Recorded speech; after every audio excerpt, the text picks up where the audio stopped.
macaque, nós vimos. O próximo que nós vamos ver é aquele ali. É aquele ali que travou aqui. Aí, foi. É esse aqui, tá? Dos gram-negativos, nós vamos ver a mesma coisa. Nós vamos ver os cocos gram-negativo e os bacilos gram-negativo. Primeiro de tudo, existem algumas bactérias, né, que têm um formato de coco meio irregular. O livro chama de um cocoide, tá? Mas nós vamos comentar sobre elas também, né? Bordetella, a Bordetella pertussis, causadora de coqueluche, vamos ver sobre ela. Brucella, né? Pega muito aí também o âmbito veterinário, certo? Muita atenção. Pasteurella, pessoal, é a principal bactéria relacionada à mordedura de cachorro. A pessoa mordeu, o cachorro mordeu ele a pessoa. Então, como essa bactéria está na microbiota da boca do cachorro, pode passar ali, né? Então, o paciente chegou ali, fez uma lesão ali por conta de um cachorro que mordeu, pense em já dar um antibiótico que vai cobrir pasteurela, porque provavelmente essa pessoa pode estar contaminada com isso, certo? E o Haemophilus, nós vamos comentar bastante sobre o Haemophilus, né? Temos a Haemophilus influenza, só que nós vamos comentar também sobre o Haemophilus ducreyi, né? A Haemophilus ducreyi é um causador de uma infecção sexualmente transmissível, a chamada cancro mole.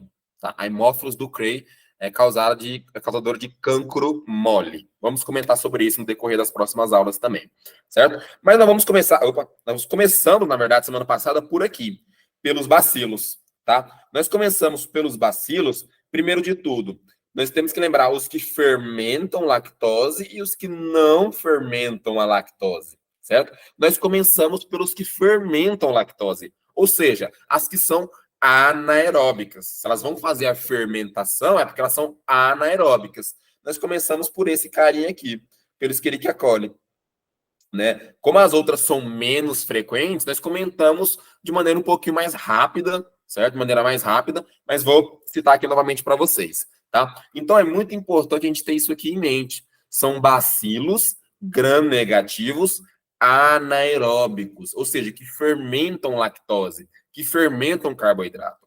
Lembra que nós vamos começar a assimilar tudo aqui agora. Lembra que nós falamos lá em fisiologia, no capítulo 1, na verdade, em fisiologia, mas eu estava falando uma coisinha de bioquímica, mas vamos juntar tudo aqui. Eu falei o seguinte, o indivíduo, nós temos a produção de uma enzima chamada lactase. A enzima chamada lactase, ela degrada a lactose, certo? Nós precisamos que tenha essa quebra da lactose. A lactose, ela é um disacárido, né? Ela é um disacarídeo. A lactase vem aqui e quebra essa ligação delas, né? Virando 2 monossacáridos, certo? Quando ela vira esse monossacárido, o nosso intestino consegue absorver. O nosso intestino consegue absorver. Se não é feito essa quebra, o nosso intestino não absorve. O nosso intestino não absorve. Então, o indivíduo que ele não tem a produção dessa enzima, da lactase, ele não tem a quebra da lactose. Se ele não tem a quebra da lactose, a lactose vai ficar solta ali no intestino, não vai ser absorvida, vai ficar solta ali. Só que o que acontece? Essas bactérias aqui, que fazem parte da nossa microbiota, e nós comentamos que o intestino é a nossa região, nossa parte do corpo que mais tem bactérias, o que eles vão fazer? Eles fermentam lactose. Eles vão fermentar muito rápido a lactose. Eles vão ver e falar, caramba, alguém pediu iFood aí, porque olha o tanto de lactose aqui pra gente. Eles vão ver essa lactose solta ali e vão começar a se alimentar muito dessa lactose. Fala, pô, alguém pediu um iFood aí, porque tem muita comida aqui pra gente. Qual que é o problema? Nós comentamos também lá nas primeiras aulas que quando a bactéria ela se alimenta, ela fermenta muito, ela gera um produto que geralmente é gás. Geralmente são gases, certo? Então a pessoa que ela tem intolerância à lactose, né? Ela não pode consumir lactose porque ela não tem a enzima e ela consome, você vai perceber que o abdômen dela vai ficar distendido. Por quê? Porque essas bactérias estão fermentando toda essa lactose que chegou para elas ali e estão produzindo muito gás, muito gás. Então a pessoa fica com o abdômen distendido, né? E quando o abdômen distende, porque o intestino se dilata, vocês viram no capítulo 8, quando eu tenho essa distensão do intestino, os canais de cálcio se abrem, o cálcio entra e ele começa a contrair muito forte. Então, o indivíduo relata muita dor tipo cólica. Dor de uma víscera, de um músculo liso contraindo, o paciente relata como dor tipo cólica. É igual uma mulher que tem a cólica menstrual. Então, o indivíduo vai relatar abdômen distendido, muita cólica, né? Como o intestino está contraindo muito, está doendo, ele começa a ter diarreia, justamente por isso, tá? Fisiologia, bioquímica, microbiologia explicando essa patologia aí para vocês, certo? Então, vamos ter em mente isso aqui, que é uma bactéria que fermenta muita lactose, que é uma bactéria anaeróbica. Essa semana, eu estava estudando o tratamento da diabetes, e uma das opções do tratamento da diabetes são várias, né? Tem várias classes de medicamentos. Uma delas age lá no rim, tá? Em fisiologia renal, eu vou citar para vocês. Mas uma delas age aqui no intestino, fazendo o quê? Isso aqui, quase isso aqui. Por quê? O indivíduo que ele tem diabetes, ele tem uma certa compulsão alimentar. Lá em Fisiologia 2, no quarto semestre, vocês vão entender o porquê que ele tem essa compulsão alimentar, por uma coisinha chamada incretina. Vocês vão ver lá aí no capítulo 65 para frente. E o que acontece? Capítulo 60, 65. E o que acontece? O paciente sabe que ele não pode comer doce, mas ele come doce de maneira descontrolada. Chega um ponto que uma opção terapêutica vai ser o quê? Você fala, beleza, você quer comer doce? Então come. Você vai dar um medicamento que vai fazer o quê? Que vai inibir o seu intestino, o intestino dele, na verdade, de absorver a glicose. O cara não consegue parar de comer açúcar. Você fala, beleza, então come. Mas come, mas toma esse medicamento aqui. Um medicamento chamado acarbose. E o que acontece? O indivíduo come o açúcar, né? Come o doce dele ali, o prato de doce ali, de não sei o que dele. Só que esse açúcar não será absorvido pelo intestino. Não será absorvido. Só que qual que é o problema? Porque esse medicamento não é extremamente utilizado por conta disso aqui. Se o açúcar não é absorvido, o açúcar fica ali no intestino. O açúcar ficando no intestino, as bactérias dele irão fermentar e vai produzir isso aqui, principalmente gases. O paciente vai relatar que ele come, ele sente o abdômen meio distendido, ele tá com gases o dia inteiro, ele tem que morar sozinho. Se ele morar com alguém ou trabalhar em algum lugar, ninguém vai aguentar ficar perto dele. Tá? Então, é um medicamento que, em teses, era fantástico, mas não é muito utilizado por essas complicações. Tá? E essa complicação está sendo causada por quê? Por conta das bactérias que vivem no intestino, que colonizam o nosso intestino. Tudo bem? Hoje eu vou citar para vocês uma que não fermenta a lactose, que seria a pseudomona. Tá? A pseudomona ela é uma grande produtora de infecções intra-hospitalares. Quem já trabalhou em hospital aí já viu essa bactéria causando infecções hospitalares, tá?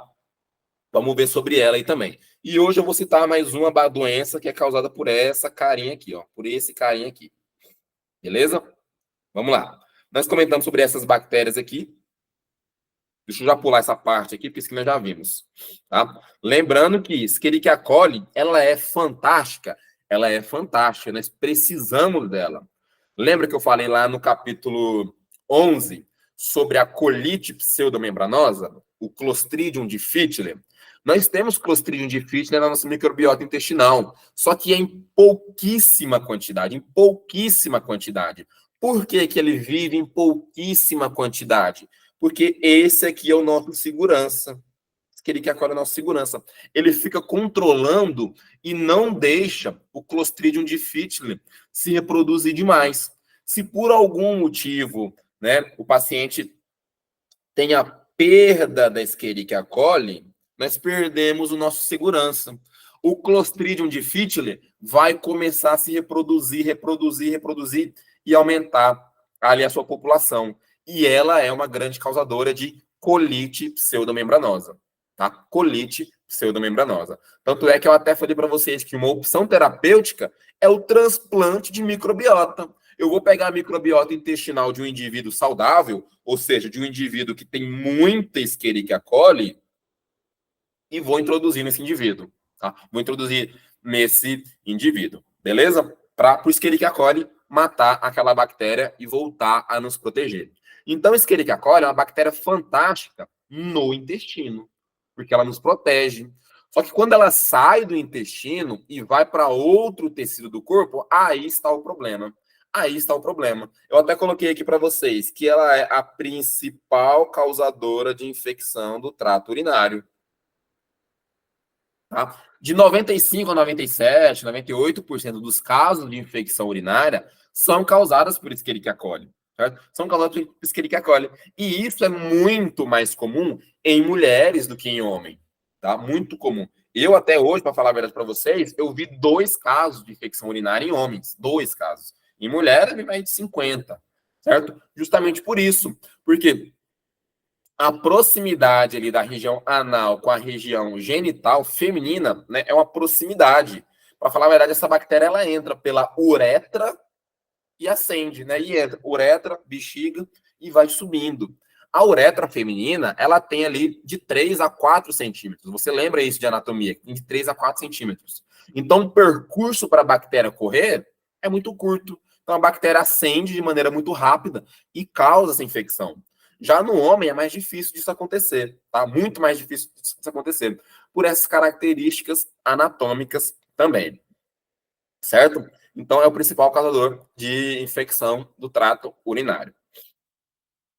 Agora, quando nós temos um problema ali digestivo, certo? As síndromes diarreicas que a Escherichia coli pode causar são de acordo com se você consumir um alimento contaminado, tá? Contaminado. Você consumiu ali um alimento contaminado, ela pode causar uma síndrome diarreica, tá? E semana passada nós comentamos sobre todas essas cepas aqui, certo? Enteropatogênica, enterotoxicogênica, enteroinvasiva e enterohemorrágica, tá? Nós comentamos isso aqui semana passada, então vamos passar para a gente não perder o tema de hoje, tá? Isso aqui é só uma revisão mesmo, tá? Dê uma olhadinha nisso aqui, na característica de cada uma.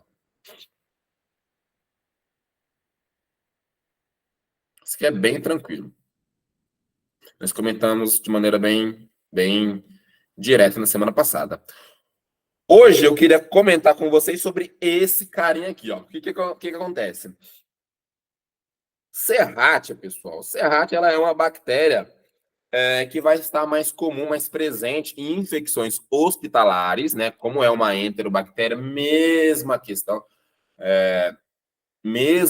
de higiene, tá? Então vai estar mais relacionado à infecção intra-hospitalar, que pode ser que o profissional da saúde passou para o paciente por questões de higiene, ou o próprio paciente, o próprio acompanhante do paciente, né? Alguém veio visitar o paciente internado ali, acabou passando isso. Então pode estar causando ali uma questão de sepse no paciente, tá? Sepse no paciente, foi uma contaminação ali intra-hospitalar, certo? Então vai estar mais relacionado a isso aí, certo? O profissional da saúde pode passar o técnico de enfermagem, o enfermeiro, o fisioterapeuta, médico, interno, tá? Pode acabar passando isso aí para o paciente, certo? Pode causar qualquer tipo de infecção.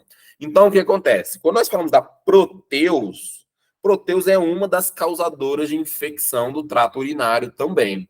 Lembra que Escherichia coli era a principal? Se não for Escherichia coli, pode estar sendo causada por proteus. Qual que é a grande característica da proteus aqui também? Proteus, pessoal, a característica da infecção urinária dela é porque ela é produtora de uma enzima chamada urease. Urease, ase de enzima, ure de ureia. É uma enzima que ataca, vamos dizer assim, a ureia. O que acontece? O nosso corpo produz amônia. Amônia é muito tóxico para ficar no nosso corpo circulando. Então, quando essa amônia ela chega no fígado, o fígado transforma essa amônia em ureia, tá? Ela dá a molécula de água ali e transforma a amônia em ureia. O que o proteus faz? Ele faz o oposto, tá? Então, o fígado transforma amônia em ureia. Tá? Ureia, o nosso rim consegue excretar. A gente excreta ureia pela urina. Nosso rim consegue fazer isso. Essa bactéria, quando ela chega no rim, o que ela faz? Ela produz uma enzima que vem bem aqui e causa a hidrólise, a destruição da ureia, fazendo a ureia voltar a ser amônia. Então ela converte, ela faz o sentido oposto do fígado, né? Faz a ureia voltar a ser amônia. Isso vai causar uma série de complicações. O paciente vai ter alteração de pH, né? Ele vai ficar mais predisposto à formação de cálculos, tá? Então, nós vamos ficar atentos com essa questão aí. E quando nós comentamos sobre a Klebsiella, né? Eu falei para vocês que a Klebsiella tem alguns gêneros. Eu até citei e mandaram ali no grupo de micro semana passada, né? Um quadro clínico lá de Klebsiella pneumoniae, né? Uma pneumonia causada por essa bactéria. Graças a Deus não era uma Klebsiella pneumoniae carbapeminase, ou seja, produtora de uma enzima que degrada carbapenêmicos, que é uma classe de antibióticos. Então ali no antibiograma estava mostrando que carbapenêmicos poderia ser utilizado que matava aquela bactéria, tá? Mas geralmente é uma infecção, uma pneumonia que preocupa um pouco, tá? Costuma preocupar um pouco, costuma assustar um pouco, porque é uma pneumonia um pouquinho grave, a pneumonia que ela causa, tá? Na maioria dos casos, pneumonia intra-hospitalar, certo? Comunicação de um paciente para o outro, né? O profissional manuseou um paciente, foi manusear outro, acabou fazendo o transporte, né, de um para o outro, certo? Pode causar por essas questões aí também, além da questão de higiene, como eu comentei para vocês. Só que o que acontece? Tem uma outra classe, isso nós comentamos semana passada, mas tem uma outra classe dessa Klebsiella, que é a Klebsiella granulomatis. A Klebsiella granulomatis, pessoal, ela é causadora da donovanose. Pessoal, donovanose é um quadro de infecção sexualmente transmissível. É uma IST.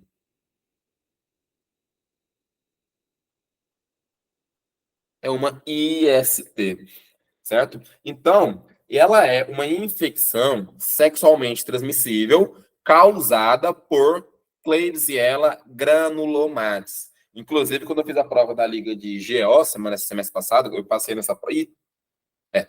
Foi semestre passado. O meu quadro clínico, né, a questão aberta, era um quadro clínico de donovanose. E perguntava isso. Perguntava qual que é o diagnóstico, né? Falou a característica da lesão, né? Mostrou essa foto. Perguntava qual que é a doença, donovanose. Qual bactéria causa essa doença? Klebsiella granulomatis, né? E qual que é o tratamento? O tratamento eu já vou falar para vocês. Beleza? Então, perceba esse desenho aqui mostrando a característica dessas lesões. Mais uma obra de arte do Dr. Frank Netter, né? Vocês acharam que iam se livrar dele lá em anatomia, estavam enganados. E o que acontece? Essa doença aqui, pessoal, essa infecção aqui, geralmente ela tem característica de ser crônica, tá? Crônica. Por quê? Porque geralmente os pacientes não entendem por quê. Eles demoram muito para ir consultar, certo? Porque geralmente essa lesão, a bibliografia relata que é uma lesão indolor, tá? Ele olha e não está sentindo dor. Então essa lesão vai crescendo, vai crescendo, vai crescendo e vai crescendo até chegar a esse ponto aqui, certo? Então, em princípio, relata-se que é uma lesão indolor. E o que acontece? É difícil de ter a exatidão de qual foi o parceiro que acabou transmitindo, porque o período de incubação dessa enfermidade aqui varia de 1 a 360 dias. Então, você pode ter essa doença aqui, você pode entrar em contato com essa doença e ela se manifestar amanhã, ou ela se manifestar daqui a um ano, né? Quase um ano, né? 360 dias. Então, assim, é difícil de ter uma suspeita aí da transmissão. E o que acontece? Inicialmente, como eu falei para vocês, essas lesões aqui, elas podem apresentar de maneira indolor, de modo que as bordas delas são hipertróficas, não sei se dá para ver. Olha aqui, ó, dá para ver, né? A borda dela é um pouquinho mais grossa, a borda é hipertrófica. A região central, tá vendo que ela é toda irregular? Toda parece como o nome da bactéria fala, né? Granulomates, cheio de grânulos, assim, tá? Não é uma.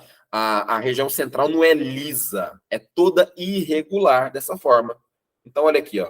Tá desenhado muito bem, mostrando que ela é toda irregular mesmo, toda cheia de grânulos, essa lesão. E essa lesão, apesar dela ser indolor, se o paciente cutucar, ela sangra com muita facilidade. Né? Claro, teve a descamação aqui da pele, né? Se o paciente cutuca, se ele encosta, ele percebe que vai sangrar com muita facilidade. Aí, nesse quadro, ele vai procurar o médico. Né? Não estou sentindo dor nem nada. Na hora que ele encosta ali, começa a sangrar com facilidade. Então, nesse momento, ele vai procurar um médico, certo?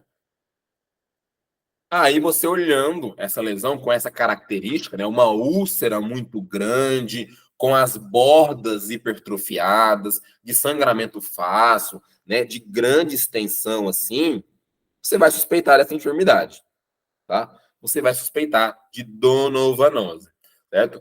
Você vai fazer aí o diagnóstico, né? O diagnóstico você vai fazer uma raspagem, né, uma biópsia dessa lesão e mandar para o laboratório, né? O laboratório vai apontar para você que é essa bactéria aqui, né? Aqui está mostrando aqui as células de defesa fagocitando a bactéria.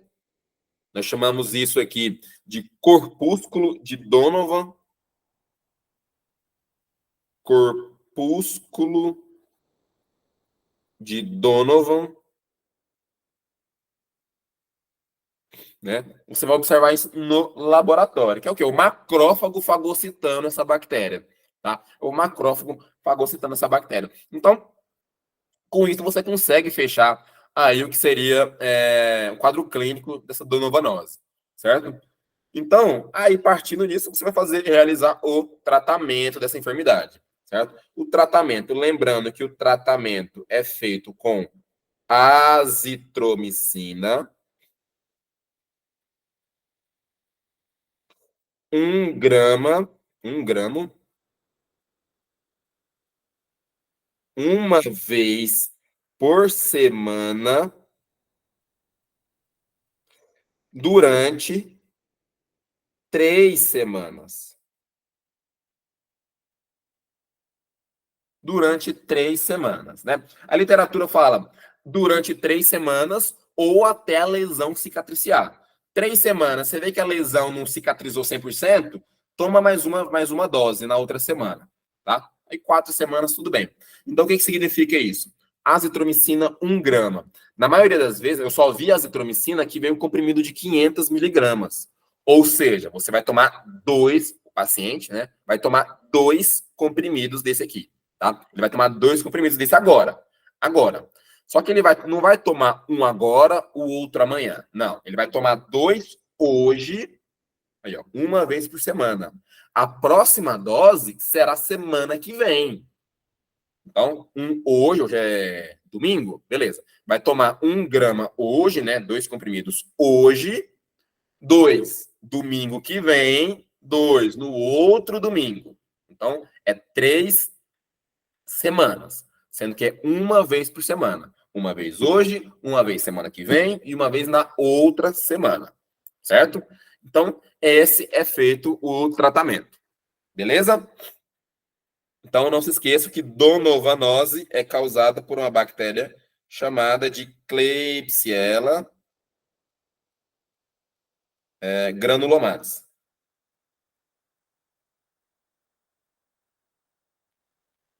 Klebsiella granulomatis, uma das ISTs. Beleza? Pessoal, dúvida até aqui?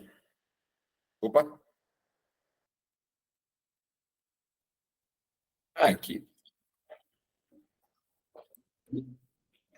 Aqui, pessoal, bem rapidinho, isso aqui é bem tranquilo, tá? Pra gente finalizar. Eu coloquei Pseudomonas e Acinetobacter, mas vamos comentar sobre só Pseudomonas. A Acinetobacter é bem mais rápido, inclusive, em 40 segundos a gente explica. Porque, inclusive, no capítulo do livro que fala sobre a Acinetobacter, fala, inclusive, o título do capítulo é alguns bacilos gram-negativos incomuns. Ele até fala, a Acinetobacter é raro. E ele descreve a Acinetobacter em meia página. Então, é bem raro de se ver. Então, eu vou comentar só sobre a Pseudomonas aqui com vocês, tá? Porque a Pseudomonas, ela já costuma ser um pouquinho frequente ali no que seria as infecções hospitalares, tá? As infecções hospitalares. Eu coloquei essa foto do Hulk aqui, né? Porque nós sabemos que o Hulk ele é verde, só que nessa foto aqui ele tá com uma luz um pouco azulada, e essa é a característica da Pseudomonas, certo? Quando nós falamos sobre as lesões, sobre as infecções por Pseudomonas, característica marcante. O pus, essa secreção purulenta que as lesões por Pseudomonas produzem, ela tem uma característica de ter uma cor num verde, num tom mais azulado, né? Tem livro que fala que é um verde azulado, tem livro que fala que é um pus azul esverdeado. É a mesma coisa, tá? Verde azulado ou azul esverdeado. É a mesma coisa, certo? Então, como nós falamos aqui, tá, pessoal? As principais classes da Pseudomonas, né? Nós temos Pseudomonas aeruginosas, né? Aflorescens e essa útida aqui. Mas lembrando que essa carinha aqui é a principal e a que nós mais vamos ver, é a que mais, né, nós mais vamos comentar aqui, certo? Lembrando que Pseudomonas é um bacilo gram-negativo, tá? Estamos comentando sobre bacilo gram-negativo, respiração aeróbica e ela possui flagelo, né? Ela é móvel, tá? Ela é flagelada, ela é móvel. Só que o que acontece, né? Literatura descreve aí que ela é muito presente no solo e na água, é uma bactéria presente na natureza. Então, nós podemos ver infecção por pus, por Pseudomonas fora do hospital? Podemos ver, tá? É um pouquinho mais raro? É um pouquinho mais raro, certo? O comum, né, o mais que nós mais vemos no dia a dia são infecções intra-hospitalares, certo? São infecções intra-hospitalares. Infecções intra-hospitalar. Existe casos, né? Inclusive, o doutor Giovanni, ele dá imuno hoje, né? Só imuno, né? Só imuno, né? Mas quando ele dava imuno e micro, eu lembro que ele colocou na semifinal da Olimpíada de Microbiologia um quadro clínico de uma criança ali e tal, que tinha infecção urinária, né? Infecção urinária, lembra? 95% é Escherichia coli, né? Tem um pouquinho de Proteus, pode ter um pouquinho de Pseudomonas. Qual que era a palavra-chave marcante ali? Que você olhava ali uma coloração esverdeada, uma coloração azulada, né? Tanto da urina quanto da secreção que saía dali. Tá? Então, isso fazia matar de que era Pseudomonas, por essa característica dela. Tá? Por essa característica. Todo mundo fritou ali e falou: nossa, mas Pseudomonas eu só vi infecção hospitalar. É o mais frequente, mas pode acontecer de infecção na comunidade também. Infecção extra-hospitalar também. Beleza? E quando nós falamos dessa infecção hospitalar, pessoal, é uma infecção de onde? É uma infecção da pele, é uma infecção urinária, é uma infecção do olho, da meninge. O que que é? Pode ser qualquer uma dessas, certo? Pode ser qualquer uma dessas. Por quê? Porque vai depender do local de acesso, tá? Do local de acesso. Como eu estou falando para vocês, é uma infecção intra-hospitalar, então geralmente catéteres estão contaminados, cateter, né? A maneira correta de falar, né? É feio pra caramba. Catéter, tá? Cateter é o nome correto, mas catéter é mais bonito. Os catéteres podem estar contaminados, as sondas podem estar contaminadas. Então, quando eu introduzo, eu realizo esse procedimento no paciente, eu posso estar realizando essa contaminação. Então, contaminação vai ser de onde? De onde foi realizado o procedimento. Se essa bactéria estava contaminando ali o que seria uma sonda vesical, quando eu fizer essa sonda vesical, né, passar essa sonda para o paciente urinar, essa bactéria pode acabar entrando, né, e causando uma infecção urinária. Ah, não, era num catéter que eu realizei uma punção lumbar. A bactéria entrou ali por líquido cefalorraquídeo e vai causar uma meningite, certo? Então, essa bactéria pode estar nesses materiais, tá? Então, nós vamos ver. através da mucosa lesionada, certo? O paciente geralmente, nem sempre, mas geralmente ele tem um grau ali de deficiência do sistema imunológico, tá? Ele possui fímbrias e as fímbrias dessa bactéria vão se fixar no epitélio, tá? E vai produzir esse pus verde azulado ou azul esverdeado, né? Tanto faz aí. Então aqui nós estamos observando lesão na pele, certo? Por isso que quando você realiza um procedimento invasivo no paciente, geralmente a gente faz isso quando é um procedimento invasivo mais prolongado. Você passa um catéter central aqui no paciente, fica muito tempo. Quando você retira esse material que ficou invasivo por muito tempo no paciente, o correto é você sempre fazer retirar amostras da ponta desse catéter e mandar para o cultivo, tá? Mandar para o cultivo para ver se vai ter a presença de alguma bactéria ali, seja pseudomonas ou outra, tá? Geralmente a gente faz isso, porque quando nós ficamos com um acesso de longa data, né, de muito tempo ali invasivo no paciente, quando a gente tira, o correto é você tirar uma amostra ali da ponta do catéter e mandar para o cultivo para ver se tem alguma bactéria ali, tá? Porque se tiver alguma bactéria ali, você já começa o tratamento de maneira muito precoce, de maneira muito rápida, certo? Então a probabilidade de conseguir a cura é maior, tá? Então o paciente estava num procedimento invasivo ali na pele, começou com uma lesão aqui, começou com uma lesão aqui, você observa na lesão essa coloração, gente, isso aqui vai te guiar para pseudomonas. Olha aqui mais uma lesão aqui do paciente, ó. Então tá vendo que pode ser de infecção hospitalar ou não. Tá? Isso aqui provavelmente o paciente, sei lá, cortou o pé ali no chão, no solo, em alguma coisa, e percebeu essa característica aqui.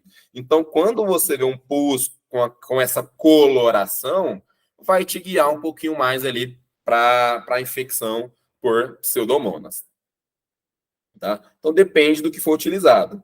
Foi por um catéter, foi por uma punção lombar, vai evoluir para uma meningite, certo? Nós temos ali, nós lembramos ali de neuroanatomia, nós temos todo o líquido cefalorraquídeo aqui dentro, certo? Então essa bactéria pode acabar inflamando ele também. Pode causar infecção de trato urinário se for através de uma sonda, né? Nós introduzimos uma sonda, se a ponta dela tiver contaminado, vai passar para cá. Você vai observar aqui nessa região, ó, o paciente começando a fazer uma urina, a coloração mudando, né? Ficando aquela característica verde azulada. Outra característica que os profissionais relatam muito sobre a pseudomonas é que o odor dela é extremamente fétido, tá? Ela tem um odor muito característico.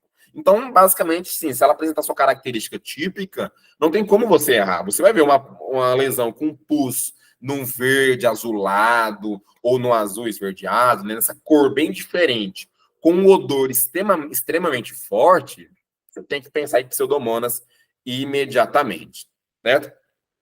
Então, isso pode acabar acabar causando lesões no olho, vias respiratórias, né? Depende do material que for utilizado, tá? Depende do material que for utilizado, essa bactéria pode causar esses problemas aí também. Nós estamos olhando aqui lesões a nível ocular, então, tá vendo aqui, ó, tudo vermelho, né? Porque tá inflamado, mas olha o pus que ela produz. Olha a característica desse pus que ela produz aqui, tá?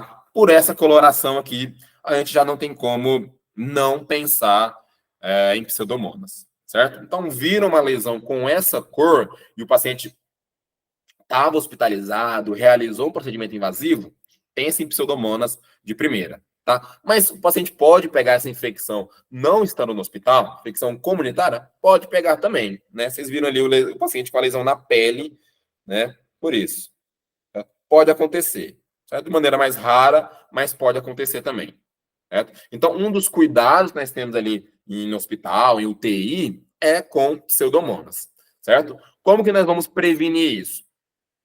Asepsia e antisepsia. Primeiro, você sabe a diferença de asepsia para antisepsia? Alguém sabe?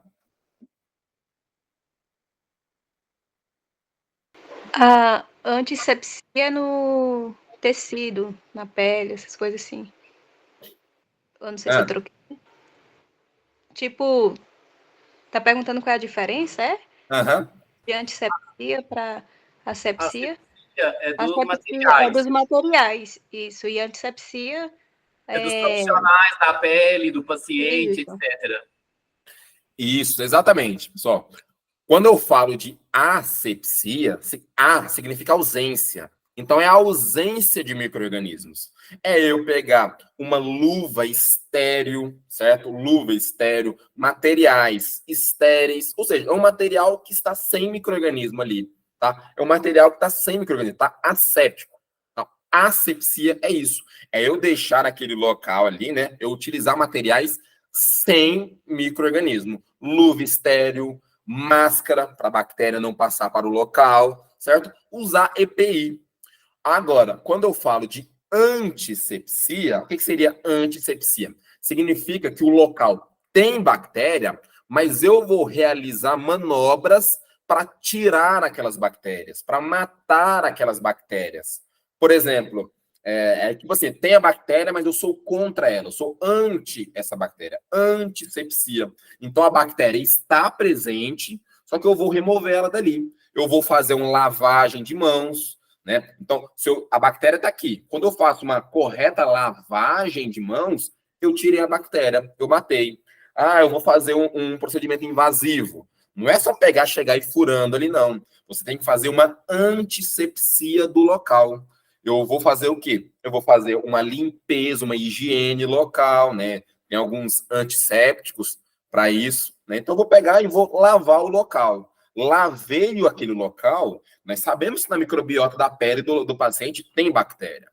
Então, se eu lavar aquilo ali, eu estou tirando essas bactérias. Então, eu fiz uma antisepsia. Tinha bactéria, mas eu removi. Eu fiz algumas manobras para remover a bactéria.